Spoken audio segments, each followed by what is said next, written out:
King fissure బీర్లు బంద్ United breweries ప్రకటన 33% ధరలు పెంచాలని లేక ప్రజలకు భారం పడుతున్న మంత్రి జూపల్లి కృష్ణరావు బిల్లులు చెల్లించిన గత ప్రభుత్వం పేరుకుపోయిన 2500 కోట్ల బకాయిలు 1139 కోట్లు చెల్లించిన ప్రభుత్వం అంటూ చూస్తున్నాం. చూడండి, బిల్లులు చెల్లించిన గత ప్రభుత్వం అట, పేరుకుపోయిన 2500 కోట్ల బకాయిలట. బాబా తెలంగాణలో మద్యం ప్రియులకు షాకింగ్ న్యూస్ ఇది. ఇక నుంచి తెలంగాణలో కింగ్ ఫిషర్ హినెకెన్ బీర్ల అమ్మకాలు బంద్ కన్నాయి. ఇందుకు కారణం ఆ బీర్ల తయారీ కంపెనీ తీసుకున్న నిర్ణయమే. అవును, తెలంగాణకు తమ బీర్లను సప్లై చేయబోమంటూ యునైటెడ్ బ్రూవరీస్ లిమిటెడ్ తేల్చెప్పింది. ఈ మేరకు బుధవారం నాడు అధికారికంగా ఒక ప్రకటన విడుదల చేసింది. బీర్ల ధరలు సవరించకపోవడంతో పాటు పాత బకాయిలను తెలంగాణ ప్రభుత్వం చెల్లించకపోవడంతో ఈ నిర్ణయం తీసుకున్నట్లు కంపెనీ స్పష్టం చేసింది. కంపెనీ తీసుకున్న ఈ నిర్ణయంతో తెలంగాణలో కింగ్ ఫిషర్ హినెకెన్ బీర్ల సరఫరా నిలిచిపోయింది. ధరలు సవరించకపోవడంతో నష్టాలు. సెబీ లిస్టింగ్ రెగ్యులేషన్స్ లోని రెగ్యులేషన్ 30 ప్రకారం తెలంగాణ బేవరేజ్ కార్పొరేషన్ లిమిటెడ్ కు తమ బీర్ సరఫరాను తక్షణమే నిలిపేసినట్లు యునైటెడ్ బ్రూవరీస్ లిమిటెడ్ తన లేఖలో పేర్కొంది. టీజీబీసీఎల్ బీర్ల ప్రాథమిక ధరను 2019 నుంచి ఇప్పటివరకు సవరించలేదని, దీని ప్రకారం రాష్ట్రంలో భారీగా నష్టాలు వస్తున్నాయని పేర్కొంది. అలాగే బీర్ల సరఫరాకు సంబంధించి తెలంగాణ బేవరేజెస్ కార్పొరేషన్ లిమిటెడ్ చాలా బకాయి పడిందని, ఆ బిల్లు చెల్లించకపోవడంతో కంపెనీ తీవ్రంగా నష్టపోతుందన్నారు. ఈ కారణంగా టీజీబీసీఎల్ కి బీర్లను సరఫరా చేయడం సాధ్యం కాదని ఇక నుంచి బీర్ల సరఫరా నిలిపేస్తున్నట్లు యూబీఎల్ తన లేఖలో స్పష్టం చేసింది.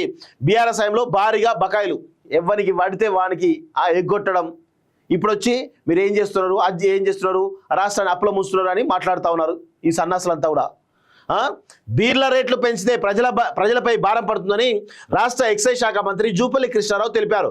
బుధవారం సెక్రటరియట్లో మీడియాతో మాట్లాడుతూ బీర్ల రేట్లు పెంచాలని యునైటెడ్ బ్రూవరీస్ కోరిందని, బీర్ల ధరలు 33% పెంచాలని అడిగిందని స్పష్టం చేశారు. యునైటెడ్ బ్రూవరీస్ చెప్పినట్లు రేట్లు పెంచితే బీర్ల ధరలు భారీగా పెరుగుతాయని 33% పెంచమని అడుగుతున్నారు.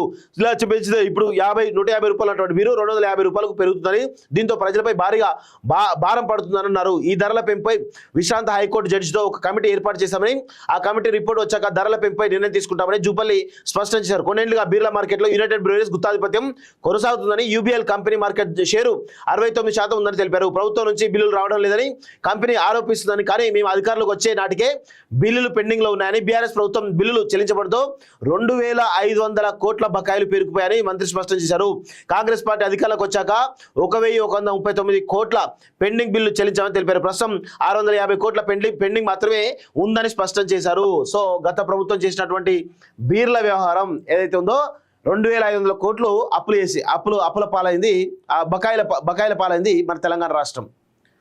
ఇట్లా కేసీఆర్ పరిపాలన అనేది అస్తవ్యస్తంగా గత 10 సంవత్సరాలు కొనసాగింది అని అందరూ కూడా గుర్తుపెట్టుకోవాలి. ఈరోజు భవిష్యత్ తరాలు ఇంకొక 5 సంవత్సరాలు ఉంటే రాసిపెట్టుకున్న ఇంకొక 5 సంవత్సరాలుగా కేసీఆర్ పరిపాలనలో ఉంటే భవిష్యత్తు తరాలు భారీగా నష్టపోయే అవకాశం ఉండేది. తెలంగాణ దివాలా తీసే పరిస్థితిలో ఉండేది.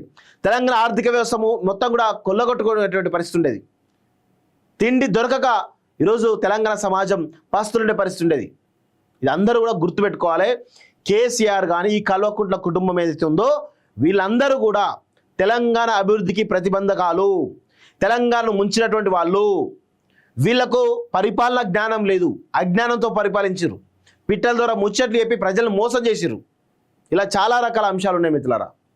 ఇప్పటికైనా కానీ కల్వకుంట్ల కుటుంబం ఎవరైతే ఉన్నారో వాళ్ళ యొక్క తీరు పైన మనందరం కూడా ఒక్కసారి అర్థం చేసుకోవాలి ఏంటి అనేది. బీర్లకు సంబంధించిన బకాయిలను కూడా వదిలిపెట్టలేదు వీళ్ళు. 2500 కోట్ల బకాయిలు పెట్టిపోయారు.